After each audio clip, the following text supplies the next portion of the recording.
Bharat England మధ్య జరుగుతున్న మూడో టెస్ట్ మ్యాచ్లో భారత జట్టు ఆరంభంలో తడబడి ఆ తర్వాత స్థిరపడి ఇప్పుడు భారీ ఆధిక్యం దిశగా దూసుకెళ్తుంది. అసలే మొదటి రెండు టెస్ట్ మ్యాచ్లను రెండు జట్లు చెరో విజయంతో సమానంగా ఉన్న నేపథ్యంలో ఈ మ్యాచ్ రెండు జట్లకు చాలా కీలకంగా మారింది. అయితే ఈ మ్యాచ్లో చాలా జాగ్రత్తగా ఆడాల్సింది పోయి భారత యువ బ్యాటర్లు చేతులెత్తేయడంతో భారత జట్టు 33 పరుగులకే 3 వికెట్లు కోల్పోయి పీకల్లోతు కష్టాల్లో పడింది.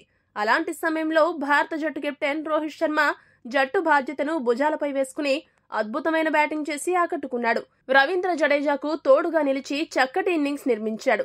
తమ అమ్ముల పొదిలోని ప్రమాదకరమైన అస్త్రాలతో పదునైన డెలివరీలతో భారత జట్టును భయపెట్టే ప్రయత్నం చేసిన ఇంగ్లాండ్ బౌలర్లకు వీరిద్దరూ ఎదురు నిలిచారు. సరైన సమయంలో రోహిత్ శర్మ సెంచరీ సాధించి జట్టు ఇన్నింగ్స్ కు వెన్నెముకగా నిలిచాడు. మొదటి రెండు టెస్టులో హిట్ మ్యాన్ ఫెయిల్ అయినా కూడా ఈ మ్యాచ్ లో సూపర్ హిట్ అయ్యి అందరి నోర్లు మూయించాడు. ఈ మ్యాచ్ లో టాస్ గెలిచిన భారత జట్టు రెండో ఆలోచన లేకుండా బ్యాటింగ్ ఎంచుకుంది. ఇన్నింగ్స్ ప్రారంభించిన భారత జట్టుకు ఆరంభంలోనే England fast bowler Mark Wood super shock ఇచ్చాడు. గత మ్యాచ్ లో డబుల్ సెంచరీ సాధించిన యశస్వి జైస్వాల్ తో పాటు సెంచరీ చేసిన సుమన్ గిల్ ను కూడా అవుట్ చేశాడు. తర్వాత వచ్చిన రజత్ పాటీదార్ కూడా ఎక్కువసేపు క్రీజులో నిలవకుండా 5 పరుగులకే వెనుదిరిగాడు.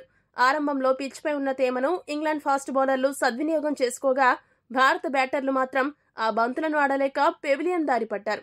అటువంటి పరిస్థితుల్లో టీమిండియా కెప్టెన్ రోహిత్ శర్మ మొక్కవోని పట్టుదలతో ఆడి భారత జట్టు స్కోరును పెంచుకుంటూ వెళ్లాడు. రోహిత్ శర్మకు రవీంద్ర జడేజా చక్కటి సహకారం అందించాడు. ఎప్పుడో లూజ్ డెలివరీ ఎదురైనప్పుడు మాత్రమే బౌండరీలు సాధిస్తూ మిగతా సమయాల్లో సింగిల్స్ డబుల్స్ తీస్తూ ఒక్కో పరుగును కూడబెట్టారు. చూస్తుండగానే భారత జట్టు స్కోరు అంతకంతకు పెరిగిపోయింది. మెల్లిగా వీరిద్దరూ భాగస్వామ్యాన్ని సెంచరీ దాటించారు. ఇక అక్కడి నుండి రోహిత్ శర్మ గేర్ మార్చాడు. దూకుడైన ఆట తీరుతో అభిమానులను అలరించాడు. జడేజా కూడా మెల్లగా స్పీడ్ పెంచాడు.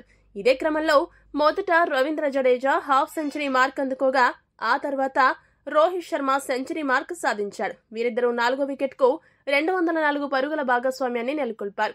రోహిత్ శర్మ దూకుడు పెంచి సిక్సర్ల మోత మోగించి జట్టుకు తిరుగులేని ఆధిక్యత కట్టబెట్టే క్రమంలో Rohit Sharma Mark Wood bowling లో స్టోక్స్ చేతికి క్యాచ్ ఇచ్చి అవుట్ అయ్యాడు. అక్కడితో రోహిత్ వీరోచిత ఇన్నింగ్స్ కు తెరపడింది.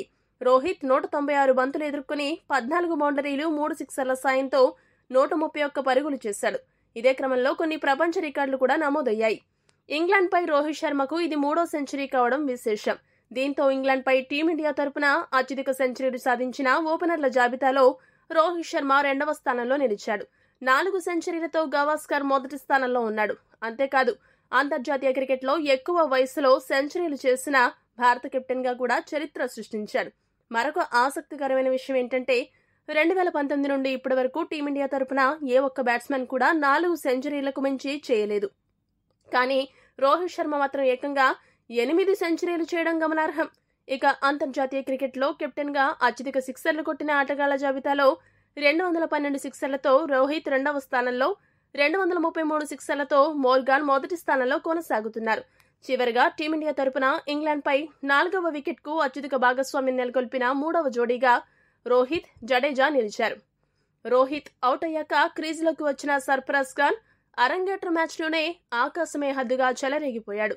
జడేజా నెమ్మదిగా ఆడి సెంచరీకు చేరువవ్వగా సర్ఫరాజ్ ఖాన్ మాత్రం దూకుడుగా ఆడుతూ ఇంగ్లాండ్ బౌలర్లపై విరుచుకుపడి టీమిండియా స్కోర్ను పరుగులు పెట్టించాడు. బౌండరీలు, సిక్సర్లు బాదుతూ ఇంగ్లాండ్ గుండెల్లో పరిగెత్తించాడు. చూస్తుండగానే సర్ఫరాజ్ ఖాన్ 48 బంతుల్లో అర్ధ సెంచరీకి చేరుకుని టీమిండియా తరపున అరంగేట్ర మ్యాచ్లో అత్యంత వేగంగా అర్ధ సెంచరీ చేసిన ఆటగాళ్ల జాబితాలో హార్దిక్ తో కలిసి మొదటి స్థానాన్ని పంచుకున్నాడు. 1940 సంవత్సరం నుండి ఇప్పటి వరకు అంటే 84 ఏళ్ల టెస్ట్ క్రికెట్ లో అరంగేట్ర మ్యాచ్ లో టీమిండియా తరపున 48 బంతుల్లో అర్ధ సెంచరీ సాధించింది హార్దిక్, సర్ఫరాజ్ ఖాన్ మాత్రమే కావడం విశేషం. సర్ఫరాజ్ దూకుడు చూస్తే సునాయాసంగా సెంచరీ చేసేలా కనపడ్డాడు. కానీ జడేజా లేని పరుగు కోసం కాలిచ్చి మళ్లీ వద్దన్నాడు. ఇంతలో మార్క్ వుడ్ మెరుపు త్రో కారణంగా సర్ఫరాజ్ ఖాన్ రన్అట్ అయ్యాడు. సర్ఫరాజ్ వెళ్లిపోయాక జడేజా సెంచరీ పూర్తి చేసుకోవడమే కాకుండా టెస్టులో 3000 పరుగులు కూడా సాధించాడు. మొదటి రోజు ఆట ముగిసే సమయానికి భారత జట్టు 5 వికెట్లు నష్టపోయి 326 పరుగులు చేయగా 110 పరుగులతో జడేజా, 1 పరుగుతో కుల్దీప్ క్రీజులో ఉన్నారు. రెండవ రోజు మొదటి సెషన్లో టీమిండియా బ్యాట్స్మెన్ ఎంత బాగా ఆడతారనే దానిపై టీమిండియా స్కోర్ ఆధారపడి ఉంటుంది. టీమిండియా జాగ్రత్తగా ఆడి 450 పరుగుల కనీస స్కోర్ చేయాలి. అప్పుడే ఈ పిచ్ పై పట్టు సాధించవచ్చు. మరి మన బ్యాట్స్మెన్ ఏం చేస్తారో వేచి చూడాలి. ఈ వీడియో కనుక మీకు నచ్చినట్టయితే లైక్, షేర్, కామెంట్ చేయండి. మరిన్ని స్పోర్ట్స్ అప్డేట్స్ కోసం మా ఛానల్ను సబ్స్క్రైబ్ చేసుకోండి.